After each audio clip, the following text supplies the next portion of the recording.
주도주들의 모멘텀이 여전히 유효. 변곡점이 열렸기 때문이다. 충분히 수익성을 낸다라는 계산이 끝났고 신생 방산 기업들이 더 활발하게 진행이 될 거라 보고 있습니다. 수출 증가율이 올해보다 더 크다. 그게 핵심일 것 같아요. 화장품 수출에 대동맥이 하나 내년도에 생긴다. 아마존에서 한국 화장품이 경쟁이 치열해졌다, 경쟁 심하다, 그런 걸 가지고서 피크아웃 됐다라고 생각하실 하등의 이유가 없습니다. 아직 불모지들이 굉장히 많습니다. 한 가지 딱 주의해야 될 게 있습니다. 네, 안녕하세요. 애널리스트 박종대입니다. 화장품 산업에 대한 2026년 전망 말씀드리도록 하겠습니다. K-뷰티 대항해 시대라고 제목을 넣었는데요. 동해로 뻗어나가면서 일본, 미국, 유럽, 인도, 다시 남미 이런 쪽으로 계속 신대륙을 개척하고 있는 모습 때문에 이런 제목을 넣었습니다. 2026년 화장품 산업 전망의 가장 큰 특징은 수출 증가율이 올해보다 더 크다. 그게 핵심일 것 같아요. 25년 화장품 수출 증가율이 한 12% 정도로 예상이 되거든요. 작년이 19%였습니다. 그러니까 오히려 증가율이 떨어진 겁니다. 주가는 실적만 보게 되면 특히 올해 상반기 굉장히 드라마틱하게 커진 것처럼 보이지만 사실 그렇지 못했습니다. 그런 이유는 이제 중국 때문이고요. 26년에는 15% 정도로 올해보다 오히려 증가율이 더 높아질 것 같습니다. 그렇게 되면 당연히 화장품의 여러 가지 실적의 모멘텀, 주가의 모멘텀도 많이 기대를 해볼 수 있는 상황인 거죠. 화장품 산업의 글로벌 확장은 세 가지 기준으로 보시면 됩니다. 이제 첫 번째는 지역적 확장이 어떻게 이루어지고 있느냐, 그리고 카테고리가 어떻게 늘어나고 있느냐, 그리고 각 지역에서 채널이 오프라인에서 온라인 또는 온라인에서 오프라인으로 확장을 하고 있느냐, 이걸 중심으로 보시면 될 것 같습니다. 지역적 확장을 먼저 보게 되면 26년은 중동과 남미다. 지금 그래프에서 보시는 것처럼 대멕시코, 대브라질 화장품 수출이 200%씩 막 증가를 하고 있습니다. 굉장히 빠르게 증가를 하고 있어요. 그런데 지금 증가하는 수출은 모세혈관 수출이다. 어떤 특정한 큰 기업이 들어간 게 아니라 현지 개인 또는 소규모 벤더들을 통한 자잘한 수출이다라고 볼 수가 있습니다. 이제 실리콘2가 멕시코 법인 셋업을 완료를 하게 되거든요. 아마 내년 1월부터 본격적으로 사업을 진행을 하게 될 텐데, 어차피 K-뷰티의 글로벌 수출은 이 실리콘2가 쇠빙선처럼 뚫고 지나가는 거거든요. 개척하는 겁니다. 그래서 남미 화장품 수출에 대동맥이 하나 내년도에 생긴다라고 생각하시면 될 것 같습니다. 그런데 재미있는 부분은 중남미 지역이 굉장히 큰 시장이라는 거예요. 브라질 같은 경우 보게 되면 세계 화장품 시장 규모 3위의 대국입니다. 일본보다 더 큽니다. 그리고 멕시코 같은 경우에도 한국보다 훨씬 큰 시장입니다. 그러니까 내년도에 이 중남미가 열린다라는 말은 결국 또 하나의 큰 판이 새로 생긴다라고 보시면 될 것 같습니다. 채널 측면에서 본다면 오프라인으로 확장이죠. 한국만 온라인이 50%입니다. 대부분의 주요 국가들은 다 오프라인이 85% 시장입니다. 그러니까 아마존에서 한국 화장품이 경쟁이 치열해졌다, 경쟁 심하다, 그런 걸 가지고서 피크아웃 됐다라고 생각하실 하등의 이유가 없습니다. 왜냐하면 여전히 특히 미국이나 유럽 갔다 오신 분들이 이구동성으로 하는 얘기가 생각보다 한국 화장품이 그렇게 보이지 않는다라고 하거든요. 아직 불모지들이 굉장히 많습니다. 이걸 본격적으로 들어가기 시작한 게 올해 하반기부터예요. 그것도 코스트코나 얼타뷰티 같은 그런 대형 리테일러들 대상으로만 들어갔거든요. 근데 미국에는 이런 대형 리테일러들이 듬성듬성 있는 거고요.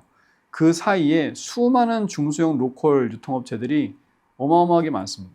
유럽도 마찬가지로. 그래서 이제부터 본격적으로 그 해당 유통시장에 침투하기 시작한 거다라고 해도 과언이 아니다. 그래서 제가 이제 화장품은 글로벌 모멘텀에 이제 20% 왔다라고 표현하는 이유가 이런 측면에서 있습니다. 그래서 아모레퍼시픽부터 시작해가지고서 조선민혁까지 올해 하반기부터 본격적으로 오프라인에 들어가기 시작했고, 내년도에 온기로 잡히게 되는 것이죠. 그래서 이게 의미하는 바가 뭐냐라고 하게 되면 내년에 미국이나 유럽의 수출 증가율이 올해보다 그렇게 떨어질 것 같지가 않다. 같은 금액의 증가분이라면 조금씩 증가율은 떨어지는 게 정상이거든요.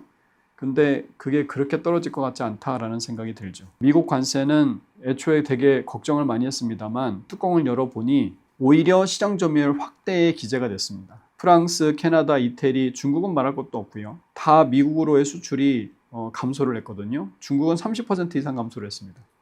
그러다 보니까 K-뷰티의 시장 점유율은 상승을 했습니다. 한국의 화장품 수출은 올라갔거든요. 17%로. 업계에서 또 하는 말들은 뭐냐면 중국의 초저가 시장도 한국 화장품이 침투에 들어간 거 아니냐. 왜냐하면 $10 이하가 C-뷰티거든요. 그리고 10에서 $20가 K-뷰티고 20달러 이상이 이제 글로벌 뷰티인데 지금 중국이 수출이 굉장히 안 좋잖아요. 워낙 관세율이 세니까 초저가 시장이 위축된 틈을 K-뷰티가 들어가서 또 점유율을 확대한 것이 아니냐. 미국 현지 소비자들에게는 C-뷰티 빠진 시장에 K-뷰티밖에 대안이 없거든요. 그래서 오히려 긍정적인 그 시장 점유율 상승으로 나타났다라고 평가를 합니다. 근데 이게 반드시 좋은 현상은 아닙니다. 왜냐하면 중국의 공장은 가동을 해야 되잖아요. 그러니까 30%가 감소한 것만큼 중국 공장들이 K-뷰티의 짝퉁을 만들어서 동남아에 뿌리고 있습니다. 그래서 동남아 시장이 상당히 교란되고 있고 그래서 동남아의 노출도가 큰 코스메스 비롯해가지고서 실적이 썩 좋지 않은 상황이죠. 관세 영향은 15%에서는 그렇게 큰 의미가 없습니다. 환율 상승으로도 충분히 상쇄가 가능한 그런 수준이라고 보시면 됩니다. 카테고리 확장은 상당히 재밌는 양태가 벌어지고 있죠. 미국으로 화장품 수출이 예를 들어서 30도 각도로 좋아지고 있다면 색조 화장품 수출은 45도 각도로 좋아지고 있고 바디 제품 수출은 60도 각도로 좋아지고 있는 상황입니다. 티르티르가 올해 처음으로 미국 매출 1,000억 원을 넘어설 것으로 보입니다. 작년에 한 150억밖에 안 했었거든요. 색조 화장품 시장에 새로운 장을 지금 쓰고 있는 상황입니다. 이어서 롬앤이라든지 미샤의 비비크림 같은 경우도 잇따라 히트를 하게 되면서 미국의 색조 시장의 가능성을 엿보고 있는 상황이고요. 특히 샴푸, 바디케어 쪽의 수출이 굉장히 가파르게 증가하고 있는데 아모레퍼시픽이나 LG생활건강이나 이런 헤어 제품 가지고서 아마존에서 잇따라서 1등을 하는 쾌거를 좀 일으키고 있고 애경산업 같은 경우에는 생활용품 부분이 화장품 부분의 영업이익을 넘어섰어요. 그래서 화장품이 여기서 더 이상 나빠지지만 않는다면 생활용품 부분으로 그냥 실적이 턴어라운드하는 그런 국면으로 접어들게 됩니다. 아무튼 생활용품이 이렇게 카테고리가 확장이 되면서 K-뷰티 글로벌 모멘텀의 상단은 높아지고 있는 상황입니다. 펌텍코리아에서도 이제 그런 말을 하죠. 아모레퍼시픽이 다시 최대 고객사로 등극을 했다. 3분기에. 근데 그 이유가 생활용품 용기가 많이 증가했기 때문이다라고 하거든요. 바디나 헤어의 용기는 일반적인 우리가 생각하는 그런 대형 사이즈가 아닙니다. 우리는 이때까지 미국 시장을 들어갈 때 한 번도 기존의 제형 가지고서 들어간 적이 없습니다.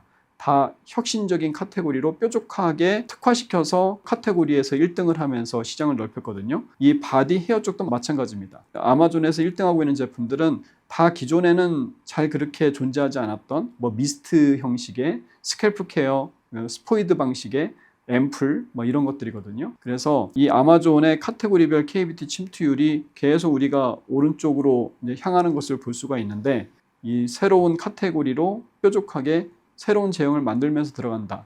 이런 거에서 우리가 가능성을 엿보고 있는 겁니다. 신규 브랜드들이 잇따라서 또 히트랠리를 펼치고 있죠.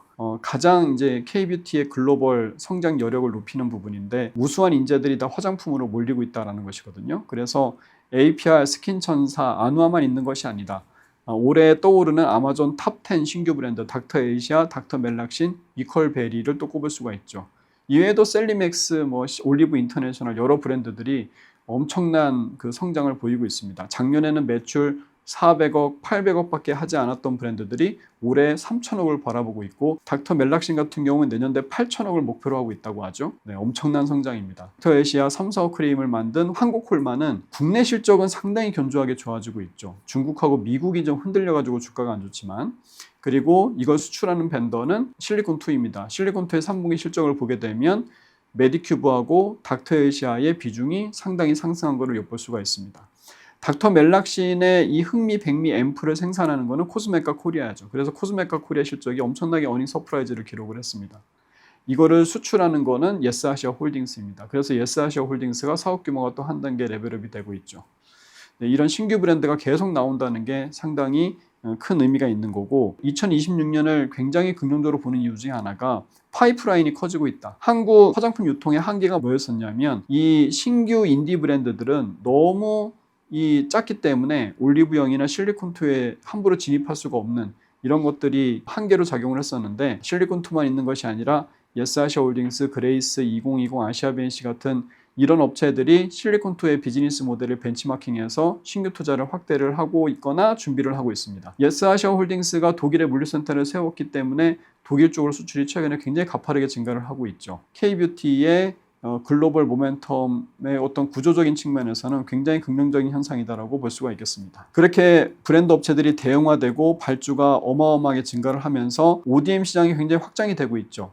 생산 이원화가 발생을 하게 되면서 중소형 ODM 업체들이 상당히 높은 매출 성장을 보이고 있습니다. 특히 이종산업, 그러니까 브랜드 업체나 원료 업체 또는 용기 업체에서 ODM 사업으로 진출을 많이 하고 있고, 토니모리 같은 경우에는 토니모리보다 이 계열사인 메가코스라는 ODM 업체가 성장률이 훨씬 좋죠. NFC는 원래 원료 회사였는데 닥터 엘시아, 조선미녀, 이퀄베리 같은 아주 큰 고객사를 만나게 되면서 상당히 사업 규모가 레벨업돼서 올해 주가가 연초 대비해서 두세 배 오르는 이제 그런 기염을 토했고요.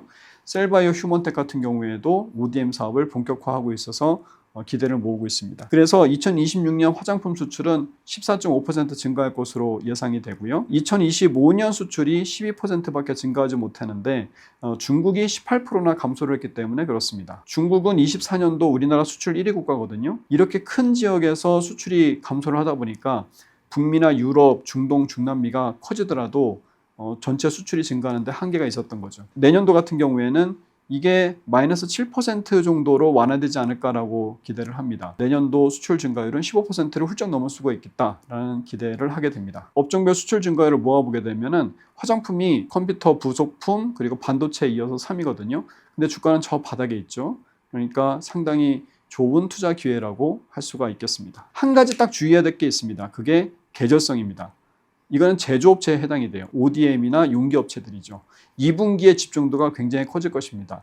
왜냐하면 연말 아마존 프라임데이라든지 블랙 프라이데이나 생산 조달하기 위해서는 3개월 이상의 텀이 필요합니다. 왜냐하면 태평양을 건너가야 되고 수에즈 운하를 건너가야 되기 때문에 2분기에 생산량이 집중될 수밖에 없습니다. 특히 상반기에 실적이 굉장히 좋을 가능성이 크죠. 이런 현상은 올해도 있었고 작년에도 있었습니다. 내년도는 더 커질 것이라고 합니다. 그래서 주의해야 될 게 뭐다? 상반기 실적이 좋다고 하반기를 함부로 실적 추정치를 올리면 안 됩니다. 아직 저희는 그런 계절성에 익숙하지가 않거든요. 그래서 올해도 상반기 실적 좋은 걸 보고서 실적 추정치를 올렸다가 3분기에 미스하게 되면서 주가가 상당히 급락을 하게 된 겁니다. 내년도 상고 하저가 올해보다 더 커질 것이라고 주요 ODM 업체들에서 다 이구동성으로 말을 하고 있습니다.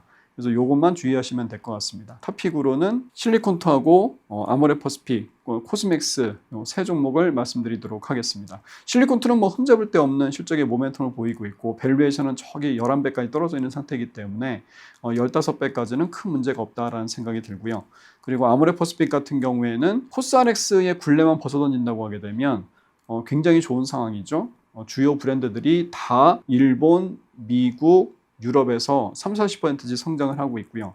중국이 만약에 뚫린다라고 하게 되면 플러스 알파를 또 달성하게 될 겁니다. 아모레퍼스픽 같은 경우는 코스알엑스가 변수인데 코스알엑스도 아이패치 펩타이드 제품이 또 히트를 치면서 상당히 기대를 모으고 있고, 만약에 4분기 실적에서 플랫 이상 증가한다라고 하게 되면 큰 족쇄를 하나 벗어던지게 되면서 주가나 실적의 모멘텀에 날개를 달지 않을까라고 생각이 됩니다. 네, 이상으로 마치겠습니다. 감사합니다.